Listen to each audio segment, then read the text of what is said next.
بسم اللہ الرحمن الرحیم۔ تاریخ 4 مئی 2020، جماعت 10ویں، مضمون اردو۔ آج کا موضوع ہے غزل کے چند اشعار کی تشریح۔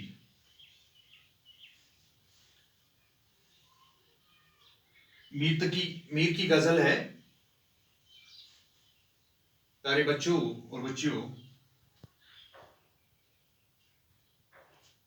السلام علیکم ورحمۃ اللہ وبرکاتہ۔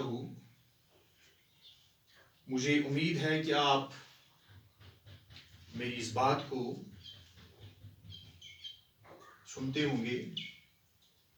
پہلے میں آپ کے سامنے غزل پڑھوں گا، تو غور سے سنیے۔ ہمارے آگے تیرا جب کسو نے نام لیا، دل ستم زدہ کو ہم نے تھام تھام لیا۔ دوسرا شعر ہے اس کا۔ وہ کجروش نے ملا راستی میں مجھ سے کبو، نہ سیدھی طرح سے ان نے میرا سلام لیا۔ تیسرا شعر ہے۔ میرے سلیقے سے میری نبی محبت میں، تمام عمر میں ناکامیوں سے کام لیا۔ غزل کا آخری شعر ہے، جس کو مقطع بھی کہتے ہیں۔ اگرچہ گوشے گزی ہوں میں شاعروں میں میر، پہ میری شعر نے روئی زمین میں تمام لیا۔ اب ہم پہلے شعر کی طرف آئیں گے، اس کی تشریح کریں گے۔ ہمارے آگے تیرا جب کسو نے نام لیا۔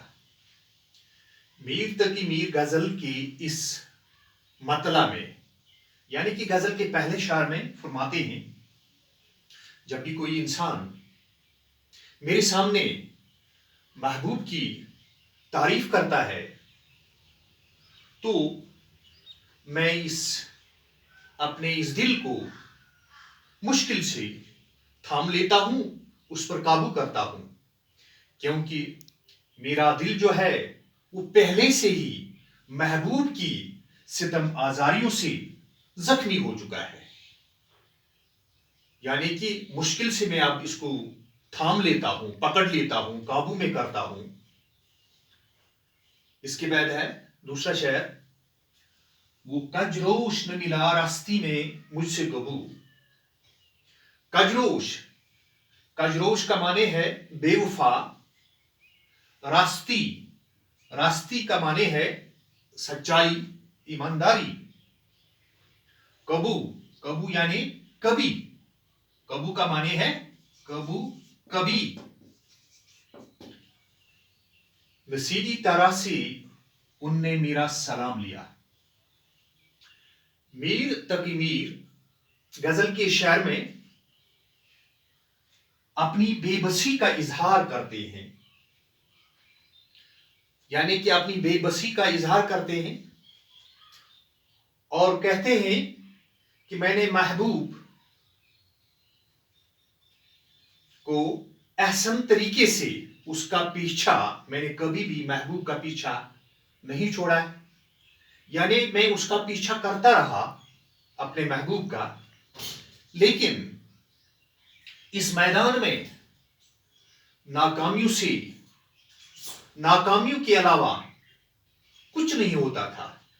یعنی اس میدان میں ناکامیوں کا سامنا کرنا پڑتا تھا، ناکامیوں کا منہ دیکھنا پڑتا تھا، لیکن مجھ میں جو عزم و استقلال، جو مجھ میں بلند حوصلہ تھا، اس کے باوجود بھی مجھے ناکامیوں کا منہ دیکھنا پڑتا تھا، لیکن آخرکار میں اپنے مقصد میں کامیاب ہوتا ہوں۔ اب غزل کا آخری شعر ہے۔ اگرچہ گوشے گزی ہوں میں شاعروں میں میر۔ گوشے گزی کا معنی ہے تنہائی میں بیٹھنے والا۔ تنہائی میں بیٹھنے والا۔ یہاں پہ دوسرا لفظ ہے روئی زمین۔ تمام اس زمین پر، دھرتی پہ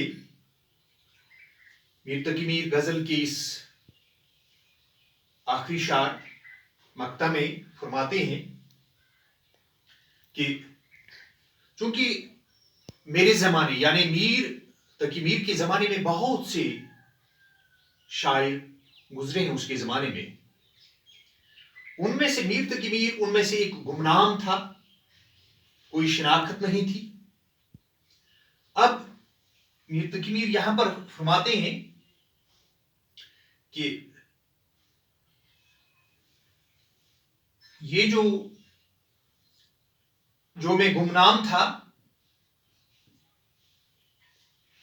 تو اس زمین پر، اس دھرتی پر یہ شعر اور شاعری کی وجہ سے میں نے کافی بلند مقام حاصل کیا۔ یعنی کہ میر تقی میر فرماتے ہیں یہاں پہ، میں شاعر میں گمنام تھا، لیکن جو مجھے مقام ملا، جس مقام پر میں پہنچا، اس مقام تک مجھے اگر پہنچایا وہ شعر اور شاعری نے۔ اور غالب نے بھی میر تقی میر کی شاعری پہ فخر کیا ہے۔ میرے بچوں، مجھے یقین ہے کہ آپ کی سمجھ میں آیا ہوگا۔ تو انشاءاللہ کل ہم دوسری غزل شروع کریں گے۔ تو آج اتنا ہی، باقی وسلام۔